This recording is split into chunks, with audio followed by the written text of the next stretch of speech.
இன்றைக்கி நாம் பிரண்டை சட்னி செய்கிறோம். பிரண்டை இந்த மாதிரி ஒரு கத்தை வாங்கிட்டு வரணும், கடையிலலாம் விற்கும். இது இந்த மாதிரி நார் இப்படி எடுக்கணும். நார் இப்படி எடுத்தோம்னா அழகாக வந்துடும். இதை நம்ம எண்ணெய் ஊற்றி வணக்கணும். பிரண்டை சட்னிக்கு கருப்பு உளுந்தும் போடலாம், வெள்ளை உளுந்தும் போடலாம். கருப்பு உளுந்து போட்டால் கொஞ்சம் சத்து உடம்புக்கு. இந்த மாதிரி வறுக்கணும்.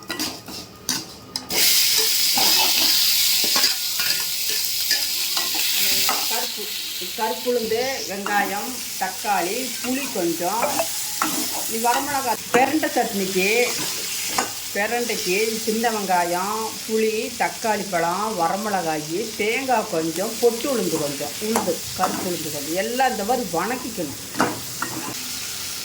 இதில் உப்பு போட்டு வணக்கிக்கலாம். வரமிளகாய் போடலாம், அதுலேயே போட்டு வணக்கிடலாம். பிரண்டை நல்லா வணக்கிடணும். நம்ம எவ்வளோ நம்மளுக்கு தேவைப்படுதோ அவ்வளோ போட்டுக்கலாம், அதிகம் போடக்கூடாது. ஒரு கத்தை பிரண்டை வாங்கினா 2 தரம் சட்னி அரைச்சிக்கலாம். தேங்காய் கொஞ்சமாக தான் போடணும், அதிகம் போடக்கூடாது. தேங்காய் கொஞ்சமாக தான் போடணும்.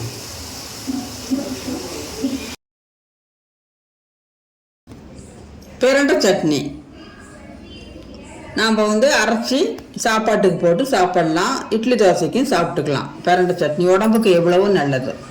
நீங்களும் செஞ்சு சாப்பிடுங்க.